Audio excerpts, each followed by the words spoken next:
অন্যায় করলে সবাইকে শাস্তি পেতে হবে। Please granny, stop it. খারাপ কাজ খারাপ কাজ কেন?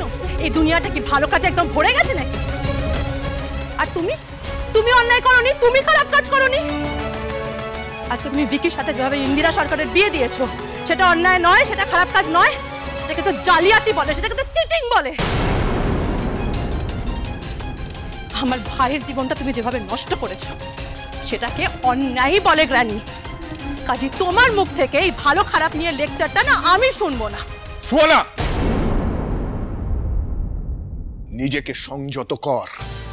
খবরদার আমার মায়ের সাথে এইভাবে কথা বলবি না। বাবা, গ্র্যানির কাছে যদি তার নিজের ছেলের কোনো ভ্যালু না থাকে, দেন আই এম সরি, আমিও গ্র্যানিকে রেসপেক্ট করতে পারলাম না। থাক দিগু, ওকে বলতে দে। আমি জানি তুই তোর মা কোনোদিনই আমাকে সম্মান করিস না। এতদিন সেটা মনে মনে বলতিস, আজ সেটা মুখের উপর বলবি। ভালোই করবি। দেখ, আমি আমার ছেলে মেয়ে নাতি নাতনিদের কিরকম ভালোবাসবো বা তাদের কি ভালো করব, সেটা আমি বুঝবো। সেই শিক্ষাটা আমি তোর কাছ থেকে নেব না, কারণ ভালো মন্দ কোনোটাই তুই বুঝিস না। বোঝার অবশ্য কথাও নয়, কারণ তুই তোর মায়ের কুশিক্ষায় বড় হয়েছিস। গ্র্যানি, তুমি আমার মমকে নিয়ে একটাও কথা বলবে না। বাজে কথা বলিস না, আমি ঠিক কথাগুলো বলছি। তোর মায়ের অহংকার, অবব্যতা, তোর মায়ের মানুষকে মানুষ না মনে করাটা, টাকা, স্বার্থপরতা, লোভ সব তুই পেয়েছিস। তোর মনের কোমল দিকগুলোকে তোর মা মেরে দিয়েছে। তুই এ বাড়িতে কাকে কাকে ভালোবাসিস বল আমাকে? তুই তোর বাবাকে ভালোবাসিস, তোর ভাই বোনদের ভালোবাসিস, শুধু বিকিকে একটু তোয়াজ করে চলিস। গ্র্যানি, আমি ভিকিকে আমার নিজের থেকেও বেশি ভালোবাসি। বাজে কথা, তুই বিকিকে নিয়ন্ত্রণ করিস। তুই আর তোর মা, তোদের দুজনের স্বার্থটা জড়িয়ে আছে বিকির সঙ্গে। ভিকি তোদের টাকা রোজগার করার যন্ত্র। ভিকির এই ব্যবসায়ী বুদ্ধি ছাড়া, তার কৌশল ছাড়া তোদের এই ঠাট বাট কোনোটাই বজায় রাখতে পারবি না। সেটা তোরা খুব ভালো করেই জানিস। আজকে ভিকি যদি তোদের বিরুদ্ধে যায়, তোদের কথা না মেনে চলে, ভিকির প্রতি তোদের এই ভালোবাসাটা থাকবে? কচু পোড়া থাকবে। তোদেরকে আমার খুব ভালোভাবে চেনা হয়ে গেছে। তুমি এত বড় কথাটা আমাকে বলতে পারলে? আমি সেলফিশ, আমি নিজের স্বার্থের জন্য আমার নিজের ভাইকে ভালোবাসি। হ্যাঁ তাই। অর্ক তো ভিকির মতন নয়। অর্ক হচ্ছে মুক্ত পাখি, খোলা আকাশে উড়ে বেড়ায়। তোদের খাঁচায় কোনোদিনও বন্দী হবে না। অর্ক ভিকির মতো তোর নিজের মায়ের পেটের ভাই হয়েও তোর কাছে ওর কোনো কদর নেই। হাতে গরম প্রমাণ তো তোকে দিয়ে দিলাম। এরপর না ওরে ফোঁস করতে আসিস না। তোদের মেজকাকে ছাড়াতে এত ব্যস্ত হয়ে পড়েছিস কেন? সে তো দোষ করেছে, অন্যায় করেছে। তাহলে তাকে শাস্তি পেতে দে। আমি আজ জানলাম আমার একটা ছেলেকে আমি মানুষ করতে পারিনি। আমার একটা ছেলে অপদার্থ তৈরি হয়েছে। তুমি কি ভাবছো, তুমি কি ভাবলে তা দিয়ে তো হবে না। ওদের সমুকে ছাড়িয়ে আনতেই হবে, তা না হলে তো সমুর সাথে সাথে ওদের ঘাড়েও হাত পড়বে। এটা কেন বুঝতে পারছো না? আচ্ছা, তোমার কি মনে হয় শুধুমাত্র সমু ওই কয়েকজন গার্জিয়ানকে নিয়ে ইন্দিরার বিরুদ্ধে চক্রান্ত করেছে, আর কেউ কিচ্ছু জানতো না? সব সাধু? শোনো মা, সমু হলো কলের পুতুল, আর আসল কলকাঠিটা নাড়ে এরা এরা।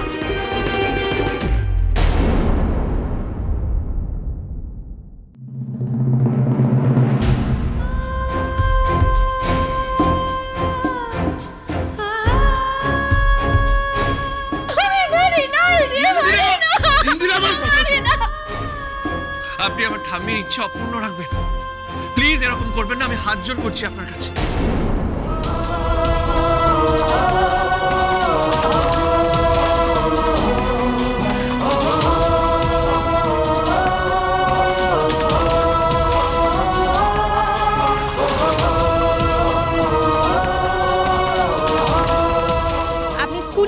প্রাইভেট টিউশন করান আর সেখান থেকে টাকা নেয়। এই টাকাটা তো আপনি টিউশন ফিস হিসেবে নিলেন। বিক্রম চ্যাটার্জি, তুমি আমাকে যেভাবে অপমান করেছো সেটা আমি সারা জীবনে কোনো দিন ভুলবো না, কোনো দিন না। যেটা বিশ্বাস করো, তোমাদের এই কঠিন কঠিন কথা, তোমাদের এইসব ঝগড়া আমার একদম ভালো লাগছে না। প্লিজ জেঠু, প্লিজ দিবাকে বাবাকে ছাড়িয়ে নিয়ে আসতে দাও।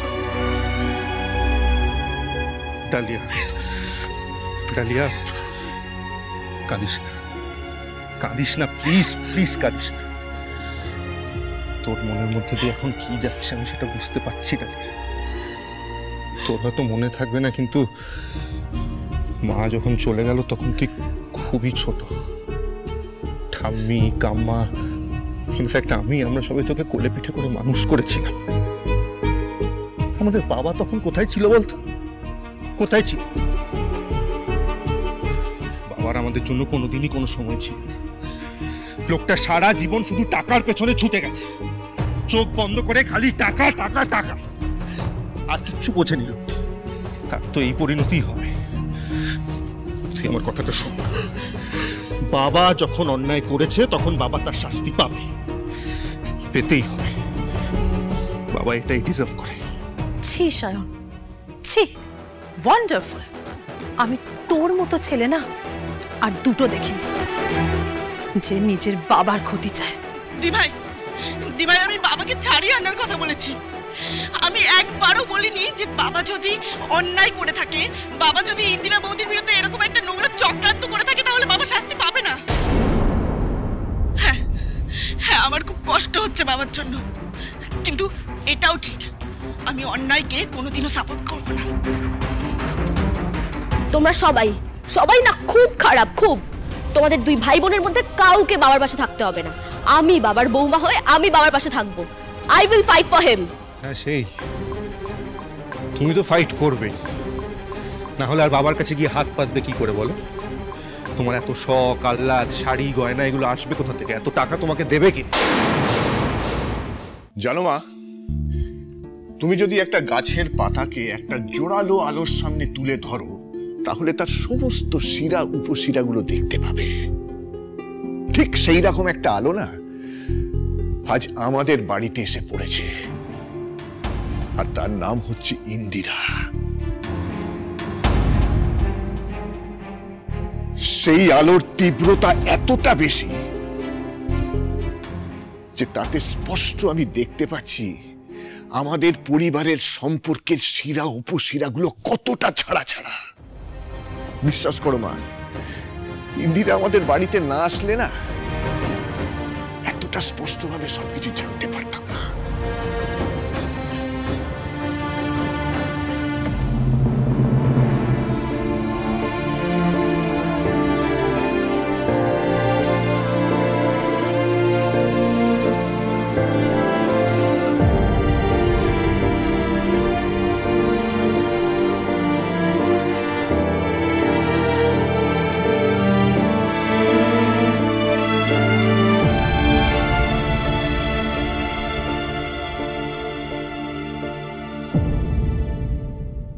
আমার হাত থেকে তোমরা কেউ বাঁচবে না।